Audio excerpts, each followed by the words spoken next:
Well, you're with the weekend edition of The Buck Stops Here. I'm Ankita Mukherjee, but our big focus tonight with 5,000 farmers from across the country to reach Jantar Mantar in Delhi tomorrow to protest against the government's controversial land ordinance that takes away a crucial farmers' consent clause and does away with social impact assessments of land acquisition. Anna Hazare will be spearheading protests. But that's not the government's only concern. With opposition parties also coming together on the issue, the stage is all set for a stormy budget session of Parliament beginning tomorrow. As the government hopes for consensus on key reform bills, will the land row now play Spoilsport? Will it have to choose between a pro-reform or pro-farmer tag? Today morning, I called on the Congress President, Srimati Sonia ji.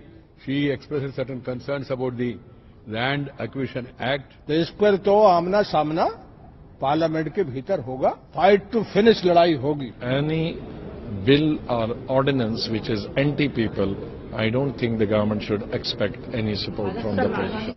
Modi government will present its first full budget 6 days from now. So the government tried reaching out to the opposition to ensure smooth passage for its financial bills. But the biggest obstacle? The Land Acquisition Ordinance. The scrapping of the social impact assessment and consent of 70% landowners before acquiring agricultural land is being seen as anti-farmer. Top BJP leaders met on Saturday to discuss possible amendments to accommodate farmers' interests. After farmer leaders, including BJP's own, met party president Amit Shah to convey their apprehensions. ये सरकार जो कहती है घर वापसी, जमीन वापसी पर विश्वास नहीं रखती. Under pressure, the government says they are ready to discuss any suggestion. We have no problem in discussing every issue, each issue. If there is an agreement, we will act upon that. Otherwise, there is a democratic procedure that has to be followed by the House. Apart from the Land Acquisition Ordinance, the other crucial ordinance government needs the opposition to be on board is the one hiking FDI cap in the insurance sector. The Congress in principle supports higher FDI in the insurance sector but is unwilling to commit its position in public. The Prime Minister said, country and people are keenly watching proceedings in both the houses during the budget session, because they feel it's very important. For the government, the priority would be to ensure a smooth passage for the rail budget and the general budget first, even as it gets ready to face a united opposition on other contentious ordinances. In New Delhi, Sandeep Phukan, NDTV.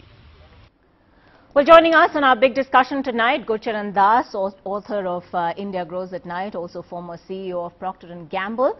From the BJP, joining us tonight, Sambit Patra. From the Congress, Rajiv Gowda, Congress spokesperson and Rajya Sabha MP. Kavita Krishnan, Politburo member of the CPIML and Secretary of the All India Progressive Women's Association, joining us tonight, as is Devinder Sharma, food security expert as well as member of Team Anna. But Gurcharan Das, let me begin with you. Is this going to be a massive tightrope walk for the government now? On the one hand, opposition parties obviously coming together on the land issue, casting a shadow on what's obviously going to be a make or break budget session where it's going to hope to deliver on some of those Achhe Din promises. On the other hand, you have this land ordinance that seeks to ease rules and kickstart stalled projects worth billions, address some of those ease of doing business concerns. Is the government going to have to compromise on one or the other? You know, when we think about the land acquisition ordinance, or in fact even the coming budget, the central thing to remember is that the most important priority for our country is to create jobs. We need to create 1 million jobs a month. Farmers' children need jobs. The poor need jobs. What creates jobs is infrastructure, industry, construction, and for all these you need land acquisition. And so the problem with the old land acquisition law was essentially the issue of red tape. And this ordinance is not tampering with the compensation to farmers. It is only trying to reduce the red tape. This was a warning given by N.C. Saxena, formerly of the NHC, who was very concerned that the social impact studies, etc., meant that 100 people had to sign off before it could be, and you could move ahead. And therefore, the Congress, the ministers, chief ministers of all the states rose up in anger against the land acquisition law. So therefore, I believe it's these farmer activists who are inciting the farmers, the poverty activists, who are really the people who are anti-farmer. And we have also must remember that the land acquisition law, I mean, Modi got elected for creating jobs.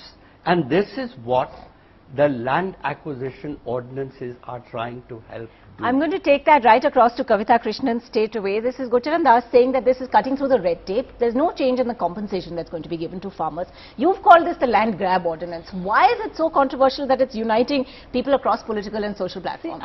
First, I'd just like to comment on how, it's foolish to imagine that people get incited. I mean, people in Delhi who voted right now have not gotten incited by anyone, right? Now, it's funny because what Gocharan Das is saying sounds like Edmund Burke trying to say that that poverty itself is what God ordained, and those who tell the poor that you can fight to demand a greater share, they are the real oppressor. He's actually echoing Burke completely. And I'd like to say here that basically what the land acquisition ordinance is doing, which I'm calling the land grab ordinance and the Company Raj ordinance, is basically going back to the colonial 1894 Act and even worse. And it is jeopardizing food security of the country because it is allowing multi-crop land to be taken away.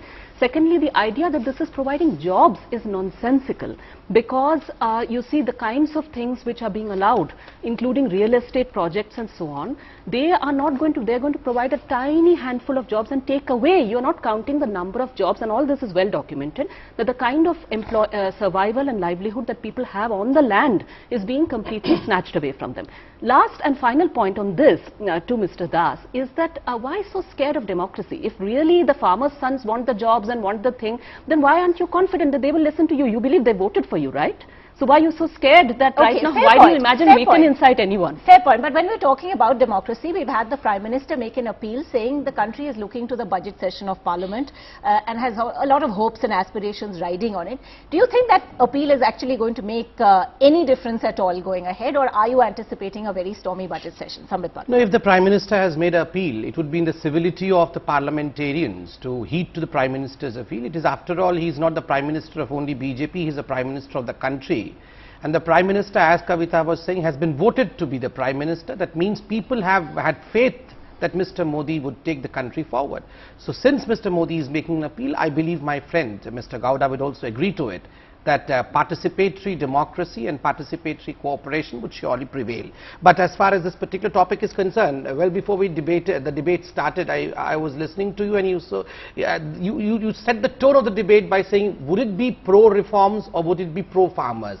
And I would say that anything that is pro-reforms is not anti-poor. Pro-reform is pro-poor, it is not anti. And secondly, what Mr. Gurucharan was rightly pointing out towards NC Saxena, just let me read out the 4 sentences that NC Saxena, who was an NAC member with the Congress, then said, quote, what Jairam Ramesh, the former Rural Development Minister, did was a lot of committees and delays.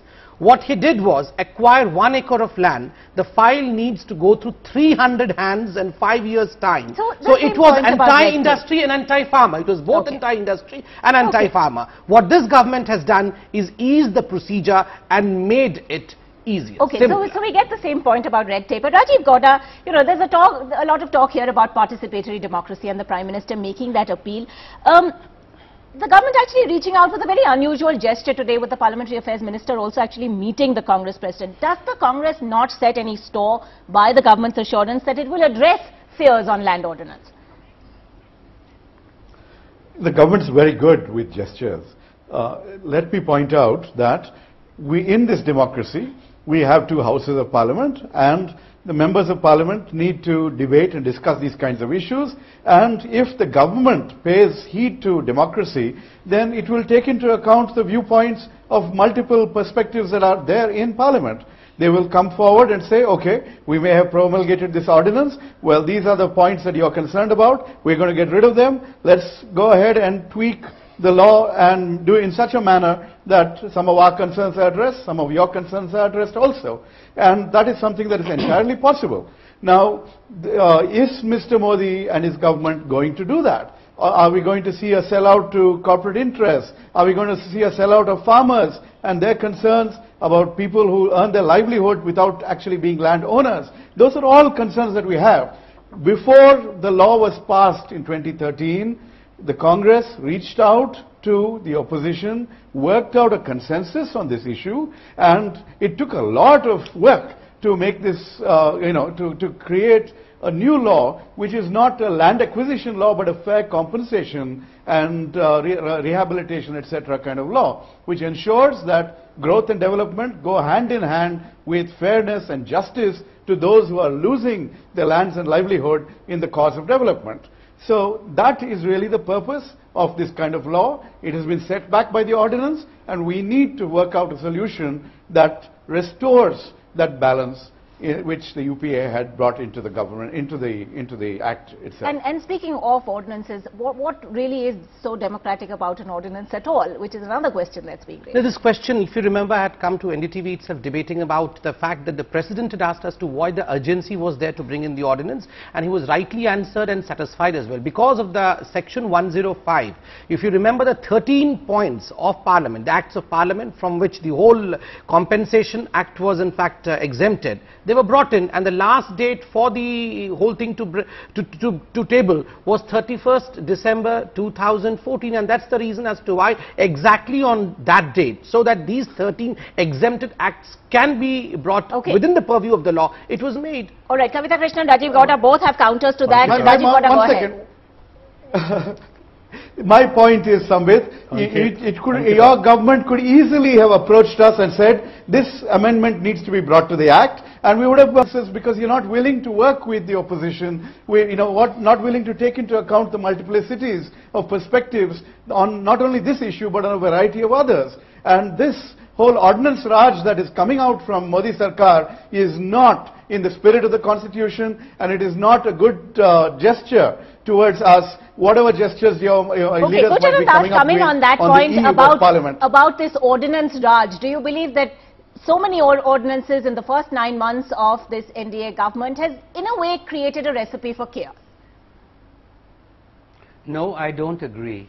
I think that when a few people can disrupt Parliament and go against the interest of all people, the poor, the farmers and everybody, then we have to find ways out of this impasse. We suffered enough in the last 5 years as a result of this. So I believe the priority, again, the bottom line here is that the interests of the farmers and the poor are served by the changes that are being made in this ordinance, through this ordinance, because they will create jobs, not the bogus jobs that the activists want. Okay. It's the real sustaining jobs that our country needs. Kavita Krishnan, just a So moment. let's remember that. Yes. Jobs are as much for the poor as for everybody. I'll come to you in a moment, but I also... I want to bring in Devinder Sharma, who's a food security expert as well as a Team Anna member, listening to us very patiently so far. Anna Hazare today saying, "Achhe din have come only for industrialists and corporates, not for farmers." Would you agree? Well, I am not, first of all, surprised to hear what Gocharan Das says. I have always thought he was a corporate activist, and he would defend all the wrongs being done by the corporates for anything that he can do. Why I am saying is this, that, this argument that, the social sector, the people who are fighting for these causes are the ones who are obstructing the job creation and the growth of the country. Let me tell him very clearly. In 2006, we had the SEZ Act, Special Economic Zone Act, coming into place. It had no environmental clearance required. It had no social impact met. 45,000 hectares of land was given for SEZs. And where is the job creation? Where are the exports? Nobody talks about SEZ now after 7 years. Now that was a bigger scandal because the corporate activists pushed for that. And I think they have to be taken to task now. I have always been saying the then Commerce Minister and the then Commerce Secretary should be held responsible for the SEZ scandal in this country. Otherwise, this loot will continue. The fact of the matter is that there were no jobs created in the last 10 years, only 1.5 crore jobs created, despite the growth being 9.3 at one time, and also over 7% on an average for the last 10 years. I think this impression that land is a factor, the limiting factor, I think is completely wrong. The industries are sitting over piles of land. I've seen, even the government is trying to do now PSUs, they are trying to get land from them, 17 lakh acres. How much land you need? For SC land, you have 45,000 hectares, which is 1.25 lakh acres. Now the question is, let me come back to Ankita, to the agriculture issue. Are we even concerned what will happen to country's food security? Of course, Gurcharan Das will say we can import food. He is not going to pay for that. But the fact of the matter is that the country can't afford to sacrifice food security for the sake of, these kind of mansions that are going to come up in the rural areas. Okay, so you're saying primarily this is agricultural land, that's at issue. And 1/3 of land is being acquired. Okay, yes, Kavita, complete your point, and then I want to take this back to Gurcharan Das and Samit. I want to say that why is one so scared of democracy? The basic two things which are being completely removed in this ordinance are the idea that the farmer's consent should be taken, A, and B, that if multi-crop land should not be taken, and if compensation, if you're not using the land for 5 years, then you should return the land, because then you've not taken it, you're not using it for the purpose it was said. Now I want to say that if the government is really not an ordinance Raj, not a company Raj, then tomorrow all over the country the Gram Sabhas are being held in villages where the villagers are going to say what they speak and pass resolutions on what they think about the land grab ordinance, about the changes proposed in the MNREGA, as well as the changes proposed in the Food Security Act. They should respect what the farmers say there. The farmers are going to send what the people of the villages are going to send. Why don't you listen to them? When people are going to come to Delhi on Jantar Mantar on the 24th, thousands of farmers, why not have some faith and talk to them? Okay, the Prime Minister today actually talking about taking everyone's fears and concerns on board.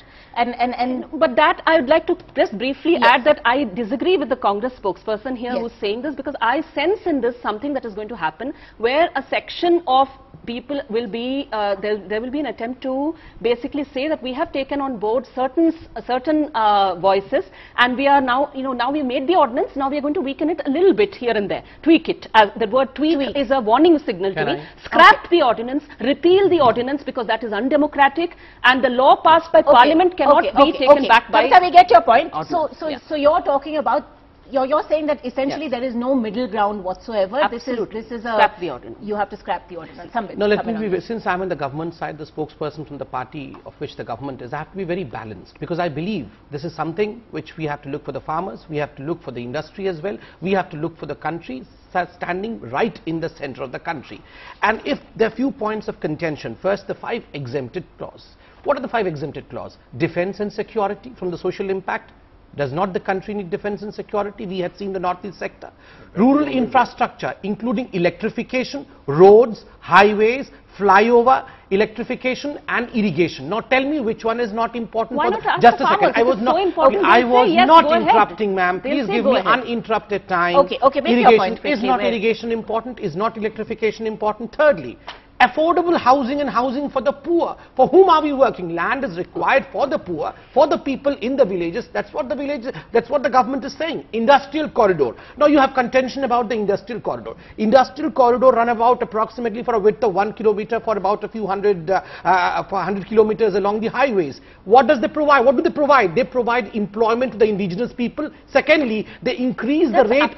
Kavita, can you please? Kavita, don't call me nonsense in the middle of the debate. I did not interfere. It only shows that you have an agenda which is trying to stall this country at the behest of foreigners. Don't do that. At the behest of the foreign nations, don't interrupt me and don't try to be over smart. Don't call me nonsense when I was not interrupting you. Neither of you can be heard. Neither of you can be heard.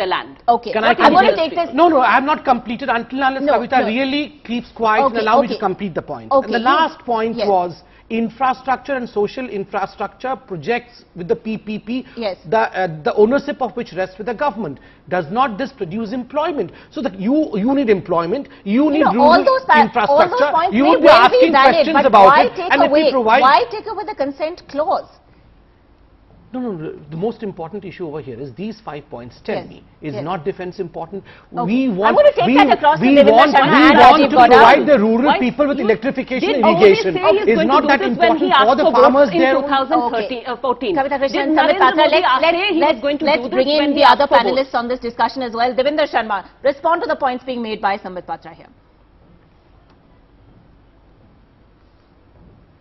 Well, as I said earlier, you know, this job creation has become a kind of an excuse for getting any kind of exploitation that you want to do in this country. I want to know where is the job creation, first of all, from special economic zones. As I said earlier, 7 years and there is no job creation. You know, it has all been, and CAG's report says very clearly that the land has been used by many companies to at least get bank loans, if that is what was being done. So please don't give us this argument of creating jobs. The most jobs in this country are in agriculture sector. The intention of the government should be to strengthen the agriculture sector, make it more profitable so that, you know, farming becomes more economically viable for farmers. Instead of moving the population from the rural to the urban areas in India, it should be the other way around. And people have housing there. Let me tell you, people have houses in the villages. If you displace them and move them into cities, then you call it affordable housing. Why can't you make those housing also a kind of affordable in the rural areas, or make them pakka, or at least give them those incentives? Now that should be the kind of objective of the government to do, rather than, you know, just moving population out of the rural areas into the urban areas. And more important, Ankita, is the issue of food security. Now you allow irrigated land also to be acquired, which I think is very damaging. That's the reason as to why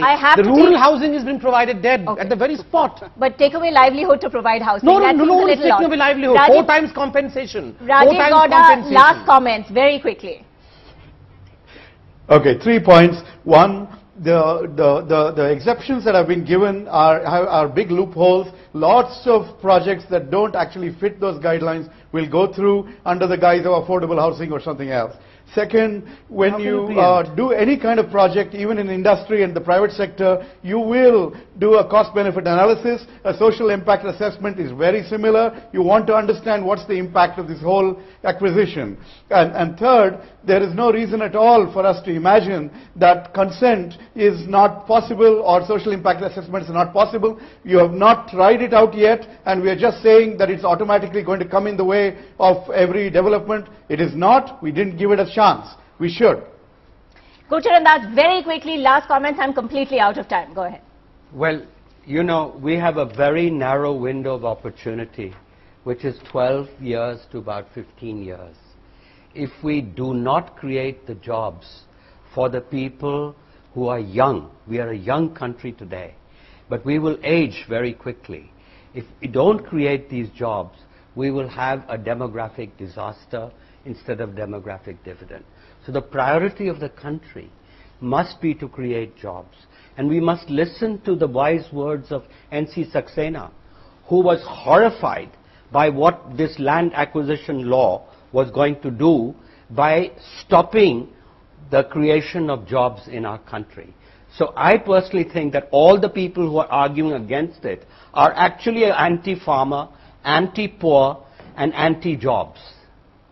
Well, Kavita Krishnan already addressed that, so we're going to leave it at that for now. This is clearly something we've not heard the end of. The government all set to... I really wish the government luck in persuading the farmers of this country. Had Narendra Modi said this in 2014, I'd like to know what the results of this election would have been really. Just 10 seconds. Why didn't you say? I'm going to have to wrap this up. What Narendra Modi said, just a second, Kavita. You tell me, why didn't the BJP manifesto say this in the election? Let me. What Narendra Modi... Why didn't your manifesto Just a second. What Narendra Modi said was ABCD to road. ABCD is avoid, bypass, confuse, delay, to responsibility, ownership, accountability and discipline. All right. The government all set to present its make or break budget on the 28th of February. It also hopes to have discussions on bills replacing those 6 ordinances, including land and insurance. The Prime Minister saying the country looking at the budget session with hopes and aspirations, an appeal that now may well